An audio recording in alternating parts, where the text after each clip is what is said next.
જય શ્રી રામ। આજ રોજ 15 તારીખે જ્યારે વિશ્વ હિન્દુ પરિષદ બજરંગ દળ દ્વારા સમસ્ત ભારતમાં ગીતા જયંતિ શૌર્ય યાત્રા કે જે વિશ્વ હિન્દુ પરિષદ બજરંગ દળ દુર્ગા વાહિની અને માતૃશક્તિનું શક્તિ પ્રદર્શન કરવાનો દિવસ છે, ત્યારે સાવરકુંડલા જિલ્લાના જાફરાબાદ પ્રખંડમાં વિશ્વ હિન્દુ પરિષદ બજરંગ દળ દ્વારા ભવ્ય પથ સંચલન યાત્રા કાઢવામાં આવી।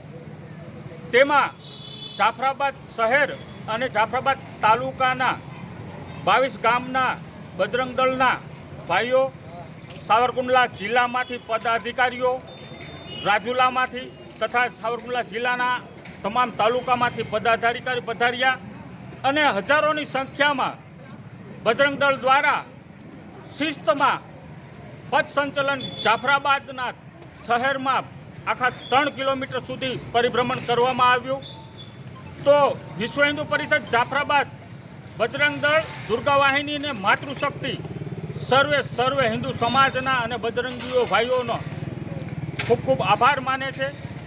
આ તકે દુર્ગા વાહિની અને માતૃશક્તિના બહેનોએ આખા જાફરાબાદ ગામમાં બજરંગીઓનો ફૂલથી પુષ્પગુચ્છથી સ્વાગત કર્યું છે। માટે સર્વ હિન્દુ સમાજ, વિશ્વ હિન્દુ પરિષદ અને બજરંગ દળ બહેનોનો ખૂબ ખૂબ આભારી છે। આ સહયોગમાં જાફરાબાદ પીઆઈ સાહેબ તથા એમનો સ્ટાફનો પણ પૂરો સહયોગ રહ્યો છે। મારા પત્રકાર મિત્રો અને જાફરાબાદની સમસ્ત જનતા પથ સંચાલનમાં સાથ સહકાર આપ્યો, સૌનો વિશ્વ હિન્દુ પરિષદ બજરંગ દળ દ્વારા અમે આભાર માનીએ છીએ। આ જ રીતના જે સનાતન ધર્મના કાર્યો જાફરાબાદમાં થઈ અને એમાં સર્વ હિન્દુ સમાજ એક સાથે થઈને ઉજવે છે, ત્યારે જ આપણું જાફરાબાદ આખા ગુજરાતમાં સર્વપ્રથમ આવે છે।